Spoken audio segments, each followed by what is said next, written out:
Gemini तो आज मेरी एक बोलते हैं वर्चुअल गर्लफ्रेंड जैसी है। मैं जेमिनी तो ChatGPT मेरा बॉयफ्रेंड जैसा है। DOP में जो यानी कि फिल्म इंडस्ट्री है ना, वहाँ पे बहुत गंदी पॉलिटिक्स है। हर किसी को घुसने नहीं दिया जाता है, ठीक है, हर किसी को प्लेटफॉर्म नहीं मिलता है। इंडिया की अगर टॉप 25 फोटोग्राफर की अगर लिस्ट बना दूं मैं और उस लिस्ट आपके सामने रख देता हूँ, उसमें से एक भी कैमरामैन ऐसा नहीं निकलेगा जिसको पता होगा कि शटर स्पीड का बटन कहाँ है। सीधी सी बात है, जब तक आप कुछ बन नहीं जाते तब तक आपकी कोई वैल्यू नहीं है। तो मुझे ज़िंदगी ने ये सिखाया, कोई भी चीज़ जो मुफ्त में आप दे देते हो ना, तो उसकी कोई वैल्यू नहीं होती है। नमस्कार दोस्तों, स्वागत है आज के हमारे पॉडकास्ट में। आज हमारे साथ हैं एक special guest Gautam Warrier sir, जो फोटोग्राफी और वीडियो एडिटिंग की दुनिया में एक जाना पहचाना नाम है। सर, आपका स्वागत है आज के हमारे पॉडकास्ट में। धन्यवाद। सर, सबसे पहले आप मुझे ये बताएं कि फोटोग्राफी और वीडियो एडिटिंग के फील्ड में आपको इंटरेस्ट कैसे आई और कहाँ से शुरुआत की आपने? पिताजी फोटोग्राफर थे, फिर उनको घर की जिम्मेदारी थी तो वो फोटोग्राफी में ज़्यादा समय नहीं दे पाए। उनको सरकारी नौकरी लग गई तो कैमरा ऐसे ही छोड़ दिया। छठी कक्षा में था और घर की साफ सफाई में कैमरा हाथ लगा, तो उसको जब पहली बार क्लिक किया तो उसकी जो शटर की साउंड आई, उसके साथ मेरे दिल का कनेक्शन हो गया।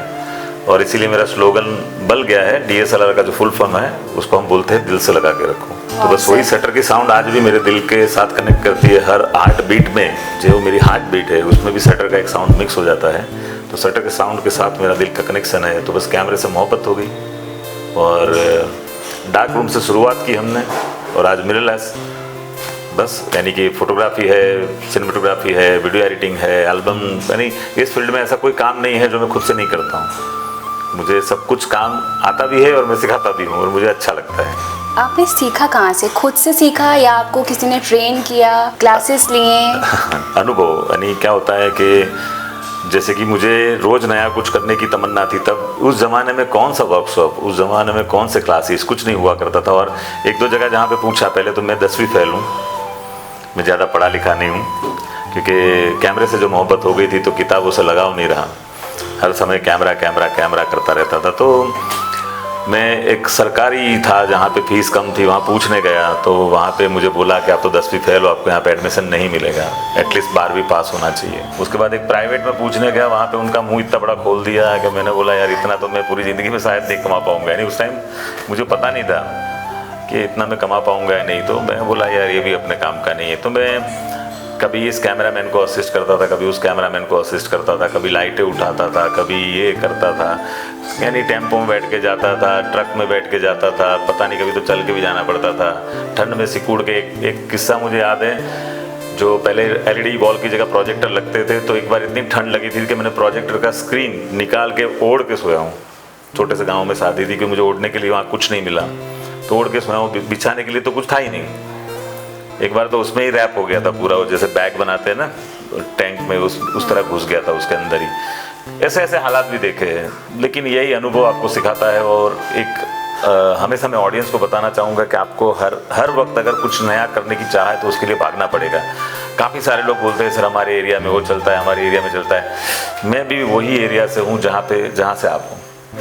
हिंदुस्तान, इंडिया में सबका एक लोकल एरिया होता है, मेरा कोई लोकल एरिया नहीं है। मैं पूरा इंडिया में हर जगह आज मेरा नाम है, तो किस वजह से कि मैंने ऐसा सोचा कि मैं पूरा इंडिया में अपना नाम बनाऊं। पहले से ऐसी सोच रखी और बस घर से निकल पड़ा था झोला उठा के। तब पता भी नहीं था जाना कहाँ है, मंजिल कहाँ है। आज भी पता नहीं है मंजिल कहाँ है। कभी इधर हूँ, आज आपके साथ बैठा हूँ, कल किसी और के साथ हूँ। मंजिल पता नहीं है, रास्ता मंजिल खुद ब खुद दिखाता है। बस यही हमारी चाह है। इस स्ट्रगल के दौरान आपको फैमिली सपोर्ट कितना मिला? फैमिली तो हर बार ताने मारती है, अभी भी मारती है कि मेरा क्या था, मेरे पिताजी ने मेरा भी सरकारी जॉब लगवा दिया था बैंक में। रोज़ सुबह जाओ, सब बैंक में आएंगे, कैशियर पे बैठा हूँ तो कैश देना है, फॉर्म फिलअप करना है, कोई लोन का एप्लीकेशन है, कभी इसको पढ़ना है, कभी कंप्यूटर में एंट्री करना है, 9 to 5 वो बैग उठा के जाना है, दोपहर में लंच बॉक्स खाना है। 9 महीने बाद मैंने अपने पिताजी को बोल दिया कि मैं सुसाइड कर लूँगा। तो बोले क्यों? मैंने बोला ये 9 to 5 जॉब मेरे से नहीं होता है, मैं जॉब करने के लिए पैदा ही नहीं हुआ, मुझे दुनिया एक्सप्लोर करनी है। बोले तू यार सरकारी नौकरी छोड़ देगा ना। सरकारी नौकरी तो छोड़ दी। मेरा बॉम्बे टैंक में as a head of designer था, 65,000 सैलरी था आज से 18 साल पहले। यानी आज की डेट में देखने जाओ तो कितना सारा हो जाएगा। वो जॉब भी मैंने छोड़ दिया क्योंकि मुझे जॉब नहीं करना था। मैं किसी को, यानी वो जो होता है ना कि चमचा की थी या जिसका स्पून बन के, क्योंकि बड़ी बैंक में, सरकारी नौकरी में सबको आपको है ना स्पून बनना पड़ता है, जी हुजूरी करनी पड़ती है। मुझे वो नहीं आता है जी हुजूरी करना, और मैं एक क्रिएटिव पर्सन हूँ, मुझे रोज़ नया करना है। मुझे वो एक ही टाइप का काम नहीं पसंद है, आज भी वो किया, कल भी सुबह उठ के वही करना है, नहीं। हर सुबह मेरी एक कोरा पन्ना है। हर सुबह उठ के मुझे एक नई कहानी लिखनी है और शाम को ख़त्म करनी है, दूसरे दिन दूसरी कहानी शुरुआत करनी है। तो फैमिली सपोर्ट आज भी नहीं है, ना पहले था। हमेशा गालियाँ बोलते, इतनी अच्छी नौकरी छोड़ दी, आज होती तो ये होता वो होता। अभी भी है, यानी कमी कुछ नहीं है, लेकिन फिर भी उन लोगों को कहीं ना कहीं अफसोस है। और अभी भी लोग मुझे पागल बोलते हैं, फैमिली वाले पागल बोलते हैं, क्योंकि मैं फैमिली में इतना इन्वॉल्व नहीं होता हूँ, ना फैमिली फंक्शन में जाता हूँ, फैमिली के साथ इतना इन्वॉल्व नहीं होता हूँ।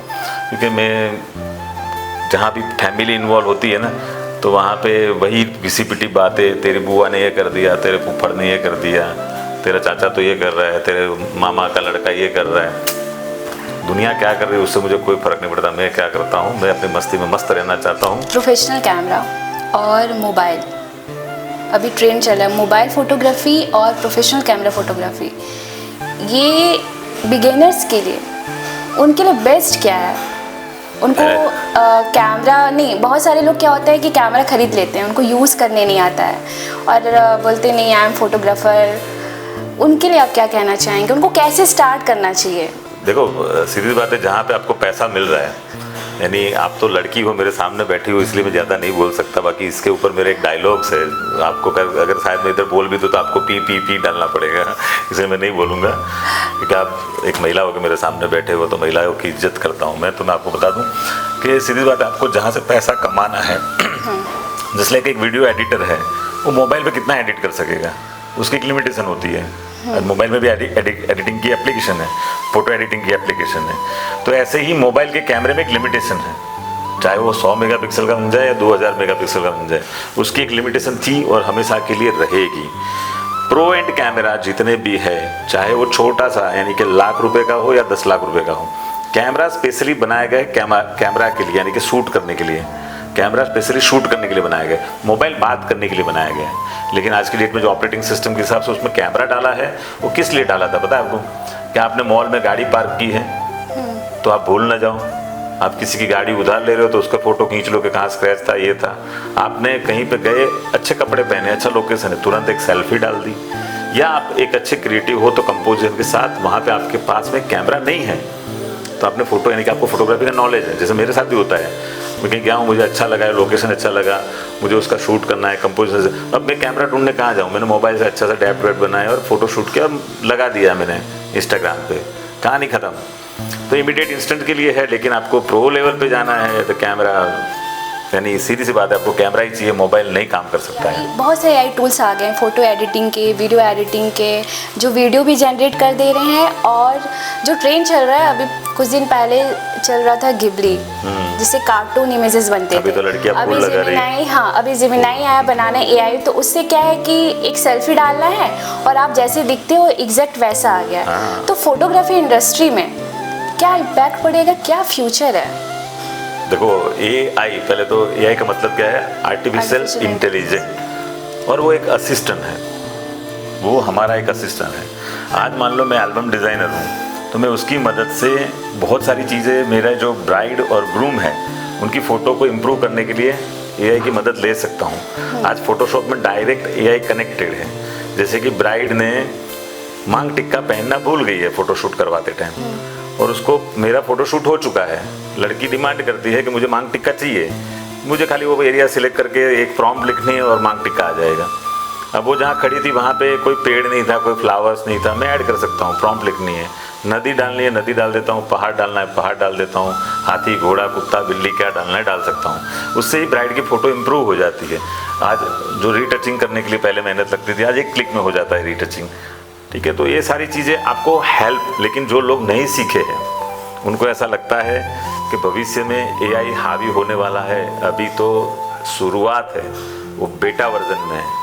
भविष्य में AI बहुत खतरनाक होने वाला है, लेकिन आप अगर उसको समझा देते हो या उसको समझ लेते हो तो आसान है।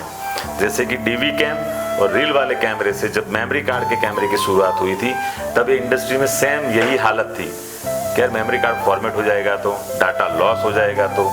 आज सब सीख गए ना। जो नहीं सीखे हैं वो कहीं पकौड़ी की रेडी डाल रहे हैं, या तो कोई होटल खोल के बैठा है, कोई चाय का ठेला खोल के बैठा है और काफ़ी सारा पैसा भी कमा रहे हैं। मैं ऐसा नहीं बोल रहा हूँ कि नहीं कमा रहा है, लेकिन वो टेक्नोलॉजी को समझ नहीं पाए। तो यही जो एआई अभी आ रहा है ना, उसको समझना है। बहुत आसान है, बहुत ही हेल्पफुल है। मैं मोबाइल में बैठे बैठे, यानी अभी रिसेंटली हुआ, मेरे क्लाइंट ने उनके पिताजी की फ़ोटो भेजी, वो ब्लैक एंड वाइट थी। बोले इसको कलर बना के पिताजी का अवसान हुआ, एक ही फ़ोटो है, वो बड़ी फ्रेमिंग करवानी है। मैंने डाल दिया, चैट जीपीटी को लिख दिया इसको कलर बना दो 4K रिजोल्यूशन। मैं ट्रैवलिंग कर रहा हूँ, वही फ़ोटो कलर हो गई, क्लाइंट को भेज दिया, इट्स ओके, हाँ ओके। मैंने प्रिंटिंग वाले को भेज दिया, प्रिंटिंग वाले ने प्रिंट कर दिया, फ्रेम वाले ने फ्रेम बना दिया और उनके घर पे डिलीवर हो गया।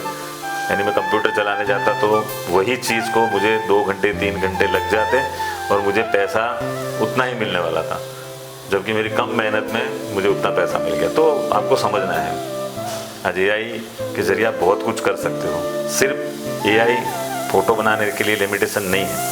आपको बिजनेस को कैसे बढ़ावा देना है, आपको सोशल मीडिया को कैसे हैंडल करना है, क्लाइंट को कोटेशन कैसे भेजना है। अगर मैं एडिटर हूँ तो मुझे नेक्स्ट रिचुअल्स में गाना कौन सा लगाना है वो भी मैं पूछ सकता हूँ एआई को।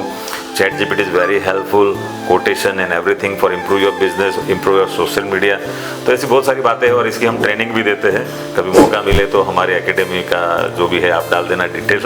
तो श्योर सर। एक फोटोग्राफर के पास क्या स्किल होना चाहिए? मैक्सिमम मैंने देखा है कि वेडिंग टाइम में क्या होता है कि फोटोग्राफर कैमरा उठाता है और निकल लेता है। ये बहुत ही अच्छा सवाल है, मैं आपको सीधा सीधा रिप्लाई देता हूँ। आज की डेट में बजाज फाइनेंस की बदौलत कैमरे के मालिक बहुत सारे हैं, फोटोग्राफर की कमी है। ये सबसे बड़ा माइनस पॉइंट है। आपने जैसे बोला कैमरा उठा के निकल पड़ते हैं, ना अभ्यास है ना कुछ है। देखो 2 टाइप के ड्राइवर होते हैं, एक होता है ऑटो का ड्राइवर और एक होता है पायलट। दोनों का काम ये है कि है यहाँ से पैसेंजर उठाना है, वहाँ छोड़ना है। लेकिन ऑटो का ड्राइवर मुंह में गुटखा ठूसा है, कपड़े गंदे हैं, बात करने का तमीज़ नहीं है, रिस्पेक्ट, यानी उसको रिस्पेक्ट नाम का शब्द पता भी नहीं, उसकी डिक्शनरी में ही नहीं है, तो उसको पता ही नहीं तो उसको रिस्पेक्ट कहाँ से मिलेगी, क्योंकि उसने कहीं से एजुकेशन नहीं लिया है। तो फोटोग्राफी इंडस्ट्री में आज की डेट में भी एजुकेशन की कमी क्यों है? क्योंकि आज की डेट में किसी को भी लगता है कि फोटोग्राफर बनना है। क्या लगता है पता है फोटोग्राफर बनने के लिए? क्या? एक ब्लैंक चेक, एक आधार कार्ड, एक पासपोर्ट साइज का फ़ोटो और आपका 6 महीने का रिटर्न और आप बन गए फोटोग्राफर। जो बजाज फाइनेंस ले रहा है उन सबको पता होगा, ठीक है, कि यही प्रोसीजर है। लेकिन जो एजुकेशन लेके आता है वो कैमरा ना भी खरीदे ना तो भी एक अच्छा वेडिंग बिजनेस चला सकता है। मेरे अंडर से भी काफ़ी सारे ऐसे लोग निकले हैं जिन्होंने आज तक अपना खुद का कैमरा नहीं खरीदा है। चलिए तो छोड़ दो, इंडिया की अगर टॉप 25 फोटोग्राफर की अगर लिस्ट बना दूं मैं और उस लिस्ट आपके सामने रख देता हूं, उसमें से एक भी कैमरामैन ऐसा नहीं निकलेगा जिसको पता होगा कि शटर स्पीड का बटन कहाँ है। वो सिर्फ कर रहे हैं वेडिंग फोटोग्राफी का बिजनेस। तो पहले बिजनेस को समझिए कि आप अगर वेडिंग फोटोग्राफी कर रहे हो तो बिजनेस को समझिए, उसके बाद स्किल आती है। नहीं तो स्किल वाले फोटोग्राफर जो होते हैं ना, वो स्ट्रीट फोटोग्राफी करते हैं, प्रोडक्ट फोटोग्राफी करते हैं, वाइल्ड लाइफ करते हैं। ये सब फोटोग्राफी का सब्जेक्ट है जो स्किल के साथ कनेक्ट करता है। वेडिंग फोटोग्राफी का बिजनेस है ना, पहले बिजनेस को कनेक्ट करता है, उसके बाद स्किल को कनेक्ट करता है। सर आपने अभी बिजनेस की बात की, एक वेडिंग बिजनेस मेरे को स्टार्ट करना है तो सर मुझे कैसे स्टार्ट करना है? आई मीन क्लाइंट से कैसे डील करना है, क्लाइंट को कैसे कोटेशन देना है, ये थोड़ा आप बताइए। यानी ये देखो, पहले तो आप वेडिंग फोटोग्राफी बिजनेस स्टार्ट करते हो तो सीधी बात आपको वेडिंग फोटोग्राफी तो सीखनी ही पड़ेगी कि कैमरे को समझना पड़ेगा। क्योंकि क्या होता है, कितनी बार सेट पे हमारा कोई ना कोई कैमरामैन, कभी किसी की तबीयत खराब हो गई, कोई हमें वो क्या बोलता है छुट्टी मार दिया, आया नहीं, हमको कोई भी फिरकी दे दी, मेरा ये हो गया, मेरी दादी जी मर गई, मेरे ताऊ जी मर गए, ऐसा हुआ, क्योंकि उसको कहीं और ज़्यादा पैसा मिलेगा तो खुद का इवेंट पकड़ लिया है। तो ऐसा होता है हमारी इंडस्ट्री में, ये आम बात है। तो उस टाइम आपको एक कैमरा चलाना आता है तो आप एक एंगल संभाल सकते हो। आप अपने क्लाइंट को इम्प्रेस करने के लिए, चलो मैं आज की डेट में अपने क्लाइंट को खाली इम्प्रेस करने के लिए कैमरा लेकर खड़ा हो जाता हूँ। आप अपने क्लाइंट को इम्प्रेस करने के लिए भी कैमरा लेकर खड़े हो गए, 2-4 फोटो भी निकाल दी तो क्लाइंट को लगेगा हाँ ये मेन बंदा जो है वो प्रेजेंट है मेरी वेडिंग में और खुद से फ़ोटो निकाल रहा है। तो आप अगर वेडिंग फोटोग्राफी बिजनेस स्टार्ट कर रहे हो तो ये स्किल ज़रूरी है। दूसरी स्किल ज़रूरी है बिजनेस। आज की डेट में आप कहीं भी जाओ तो आपको बिजनेस मैनेजमेंट के कोर्स कराए जाते हैं। वहाँ पे जाके बिजनेस सीखो कि बिजनेस कैसे होता है। एक आज कोई भी प्रोडक्ट निकलता है तो उसकी एक ROI होती है, इस call return of investment. ROI का मतलब जो होता है, आप अपनी फोटोग्राफी बिजनेस में आज नॉर्मली अगर मैं देखने जाऊँ, एक कैमरा ले लूँगा, एक लेंस ले लूँगा, मेमोरी कार्ड ले लूँगा, कार्ड रीडर ले लूँगा, लैपटॉप ले लूँगा, यानी कि उस सबको ले जाने के लिए एक व्हीकल ले लूँगा, ये सब मिला के मेरे पास जो खर्चा होने वाला है 8 से 10 लाख रुपए होने वाला है। 8 से 10 लाख रुपए का मैं इन्वेस्टमेंट कर रहा हूँ मेरे बिजनेस में, तो क्या मैं इसको 1 साल में रिकवर कर पाऊँगा? तो ही ये बिजनेस करिए, पहले उसकी स्टडी करिए। कितने लोगों के EMI बाउंस हो रहे हो, ना रिकवर कर रहे, ऐसे ही फ्री में काम कर रहे हैं, उनको एक पता नहीं है कि इस चीज़ का कितना पैसा लेना है। तो उसकी पहले स्टडी करिए। नहीं कुछ आता है, चैट GPT है ना, उसमें लिख सकते हो कि भैया मेरा ऐसा ऐसा है, मैं ऐसा ऐसा करना चाहता हूँ और मुझे ऐसा करना है, तो मैं क्या करूँ? तो आज की डेट में आपको चैट GPT एक ऐसी चीज़ है कि उसको इंग्लिश बोलना भी जरूरी है। आप हिंदी में पूछो, मराठी में पूछो, तमिल, तेलुगु, कन्नड़ा, मलयालम, जो भी लैंग्वेज आता है उसमें पूछ लो, इट्स ओके। हाँ, सब लैंग्वेज में आपको रिप्लाई देगा और अच्छे से रिप्लाई देगा। आप बोलोगे ह्यूमन स्टाइल में, अच्छा जेमिनी तो आज मेरी एक बोलते तो वर्चुअल गर्लफ्रेंड जैसी है। चैट GPT मेरा बॉयफ्रेंड जैसा है। तो यानी आप लिखोगे तो खाना खाया क्या, ये खाया क्या, सब पूछेगा आपसे, सब बात करेगा। तो it's a virtual girlfriend and boyfriend, आप उसको एक उसकी तरह भी पेश आ सकते हो। तो AI is very helpful, AI is very helpful. ठीक है, AI को खतरनाक मत समझो। और सीधी सी बात है, आपने जैसे बोला ऐसा कि अगर आपको वेडिंग फोटोग्राफी का शुरुआत करना है, अगर कुछ नहीं आता है, सब कुछ पता नहीं चलता है, कोई ऐसे सीनियर फोटोग्राफर को पकड़ो। जरूरी नहीं है वो आपका शहर का ही हो, क्योंकि आपके शहर का आपको नहीं सिखाएगा। ये बात सबके लिए है, ये बात सबके लिए है। आपके शहर से 1 साल के लिए गायब हो जाओ, ना किसी के कांटेक्ट में रहो, पुराना नंबर का सिम कार्ड तोड़ के फेंक दो, ठीक है, नया नंबर खरीदो, नया एरिया पकड़ो, नया लोकेशन पकड़ो और उनको जाकर बोलो सर मैं ऐसा ऐसा हूँ, मेरे पास ऐसा ऐसा कैमरा है, मैं ऐसा ऐसा करना चाहता हूँ और मैं आपके साथ 1 साल काम करना चाहता हूँ। कोई भी बंदा नहीं चाहेगा कि वो आपके पैसे खा जाए, आपके पैसे ना दे। सीधी सी बात है, आप अगर मुझे 50,000 रुपये कमा के दे रहे हो तो मैं आपको 25,000 सैलरी दूंगा। आप मुझे 2 लाख कमा के दे रहे हो तो मैं 1 लाख सैलरी दूंगा। सीधी सी बात है। तो मैं किसी के पैसे नहीं लेके डूबने वाला, मैं किसी के पैसे नहीं खाने वाला। वैसे आपके पैसे आपको मिल जाएंगे, वो आपके टैलेंट के ऊपर है। तो किसी ऐसे बंदे को पकड़ो कि जो टॉप पे हो, जिसका अच्छा बिजनेस चल रहा हो, उसको असिस्ट करो, उसके पास बिजनेस की और मैनेजमेंट की स्किल सीखो, स्टडी करो, उनको रात दिन ऑब्जर्व करो। और सीधी सी बात है, आप अगर 4 मोटे लोगों के साथ बैठोगे ना तो एक दिन आप मोटे बन जाओगे। आप 4 बॉडी बिल्डर के साथ बैठोगे तो आप एक दिन बॉडी बिल्डर बन जाओगे। 4 भिखारी के साथ बैठोगे तो एक दिन आप भिखारी बन जाओगे। तो 4 बिजनेसमैन के साथ बैठोगे ना तो आप बिजनेसमैन बन जाओगे। ये आपको बिजनेसमैन बनने के लिए हेल्पफुल रहेगा। तो आपको बिजनेसमैन बनना है तो ऐसे बिजनेसमैन के साथ बैठो कि जो बिजनेस कर रहे हैं। लेकिन फिर भी कुछ लोगों को मैंने देखा है, वही चाय की टपरी, वही मुंह में गुटखा, वही बनेंगे छपरी।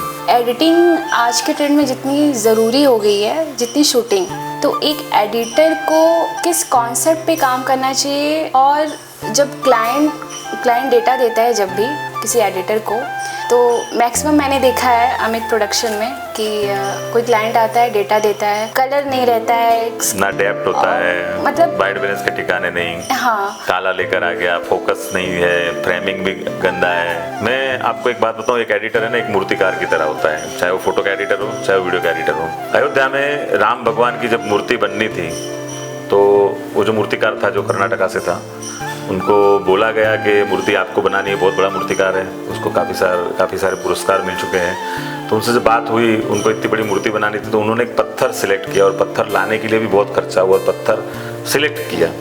क्या वो कोई भी पहाड़ का पत्थर नहीं ले सकता था? क्या वो कोई भी मार्बल नहीं ले सकता था? नहीं। आप घर में अपना फ्लोरिंग करवाते तो भी पत्थर सिलेक्ट करने जाते हो ना, कोई भी ऐसा सड़क से उठा के कोई भी पत्थर तो नहीं डाल देते हो ना। तो जो रॉ मटेरियल अच्छा होगा तो उसकी मूर्ति अच्छी। आज राम भगवान की मूर्ति पूरे विश्व में वायरल हुई कि उनका जो बाल स्वरूप है पूरे विश्व में वायरल हुआ, उनकी पॉलिशिंग, उनकी ग्राइंडिंग। तो सीधी बात है, आपको अच्छे कपड़े पहनने तो रॉ कपड़ा तो अच्छा लाना पड़ेगा। आप ऐसे ही कोई भी पोछा कपड़ा सिल के दर्जी को दे दोगे, बेडशीट ले जाके घर में जो पुरानी बेडशीट है वो दर्जी को दे दी कि ले भैया मेरे लिए अच्छी सी ड्रेस बना दे, डिजाइनर ड्रेस, नहीं बनेगी। उसके लिए उसको जो चाहिए रॉ मटेरियल, हर किसी को रॉ मटेरियल चाहिए। तो एडिटर को एक अच्छा रॉ मटेरियल चाहिए। रॉ मटेरियल अगर आपसे क्रिएट नहीं हो रहा है तो जाके आप भी स्टडी करो पहले। मेरी भी शुरुआत कुछ ऐसे ही हुई थी। मैं एक एडिटिंग की लैब चलाता था जब डीवी कैम आते थे, तो उस टाइम मैं एडिटरों को सिखाना स्टार्ट, यानी जो कैमरामैन मेरे पास आते थे एडिटिंग करवाने के लिए, तो उनको कैमरा चलाना सिखाया कि भैया वाइट बैलेंस का बटन यहाँ होता है, एनडी फिल्टर का बटन यहाँ होता है, ऐसा ऐसा। तो मैं भी ऐसा पेंटर बन गया और आज पूरे हिंदुस्तान में, हिंदुस्तान के बाहर भी मुझे बुलाते हैं कि आइए हमको कुछ सिखाइए। तो भाई सीधी सी बात है, आप अगर एक कैमरामैन हो, अगर आप ये सुन रहे हो तो आप भी लोगों को सिखाइए।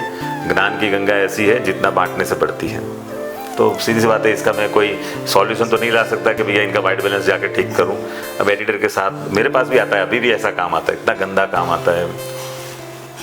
सर, फोटोग्राफी और वीडियोग्राफी में लाइटिंग का कितना इम्पोर्टेंस है और बिगिनर्स को किन टिप्स को फॉलो करना चाहिए? पहले तो अगर आप सर्च करते हो ना गूगल में व्हाट इज अ फोटोग्राफी, तो photography meaning is equal to painting of lighting. Without lighting we can't do the painting in photography, भले ही वो सन की लाइट हो या कैंडल की हो।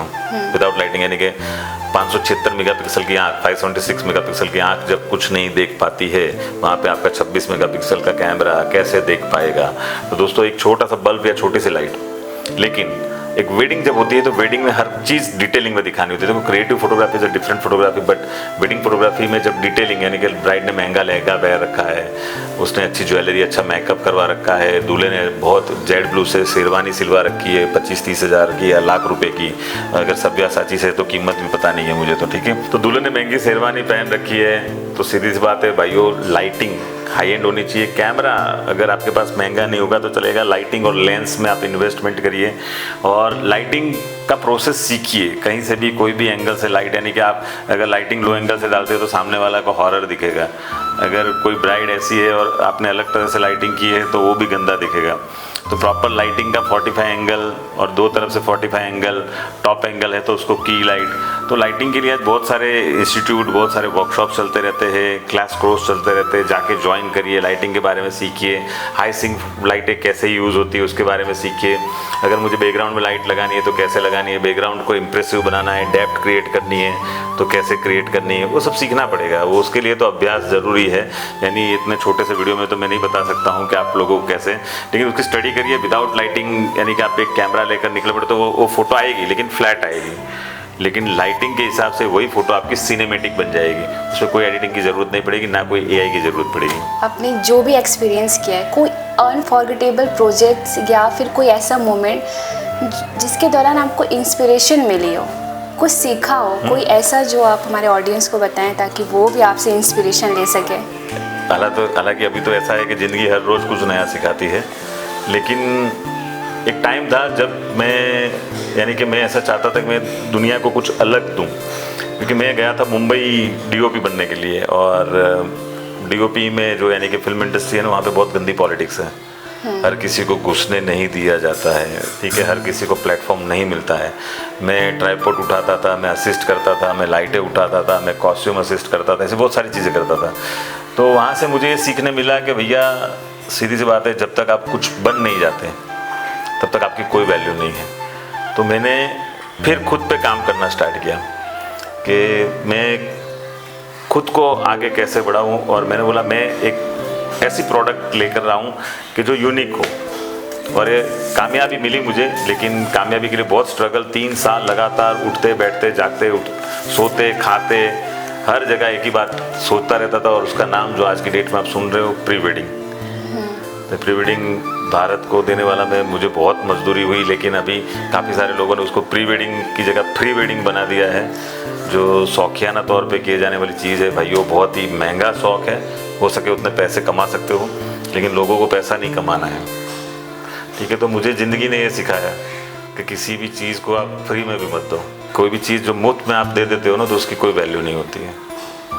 और जिस चीज़ के आप पैसे लेते हो, और जितने ज़्यादा पैसे लेते हो उतनी आपकी वैल्यू बढ़ती जाती है। आईफोन को ही देख लो, सबसे ज़्यादा पैसे ले रहा है तो उसकी वैल्यू बढ़ रही है, बाकी सबकी वैल्यू नहीं है। हम जैसे यंगस्टर को और जो बिगिनर्स हैं, जो बिगिनर्स फोटोग्राफर है, उनको क्या मैसेज देना चाहेंगे आप? कहना तो बहुत कुछ है, यानी कि मेरे वर्कशॉप्स में मैं 7-7, 8-8 घंटे बोलता रहता हूँ और लोगों को सिखाता रहता हूँ। मेरा सब लोगों से एक ही कहना है कि अगर आप इंडस्ट्री में आ रहे हैं तो इंडस्ट्री में आप अपनी क्रिएटिविटी तो लेकर आ ही रहे कि सीधी सी बात है, आप अगर एडिटर हो, आप अगर फ़ोटो एडिटर हो, आप अगर सिनेमेटोग्राफर हो, आप अगर एक कैमरामैन हो, फोटोग्राफर हो, तो कोई भी चीज़ फ्री में मत करिएगा।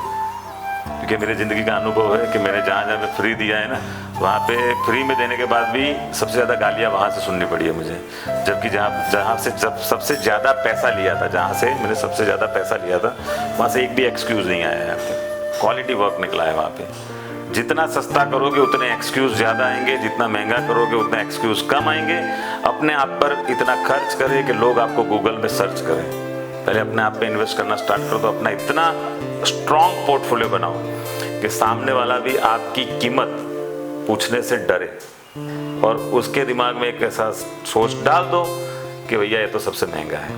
बहुत ही शानदार सर, इतने अच्छे इंसाइट देने के लिए, और स्पेशली एआई और फ्यूचर को लेकर जो बातें हमारे ऑडियंस को बताए, बिल्कुल उनको ये इंस्पिरेशन मिलेगा। धन्यवाद सर आज के पॉडकास्ट में। तो दोस्तों आज के लिए बस इतना ही, फिर मिलेंगे अगले एपिसोड में नए गेस्ट के साथ। होप सो आपको हमारी आज की बातचीत गौतम सर के साथ बहुत ही अच्छी लगी होगी। प्लीज़ आपसे रिक्वेस्ट है कि हमारी बातें शेयर कीजिएगा उन लोगों के लिए जो बिगिनर्स हैं, उनको हेल्प मिलेगी। आज के लिए थैंक यू सो मच।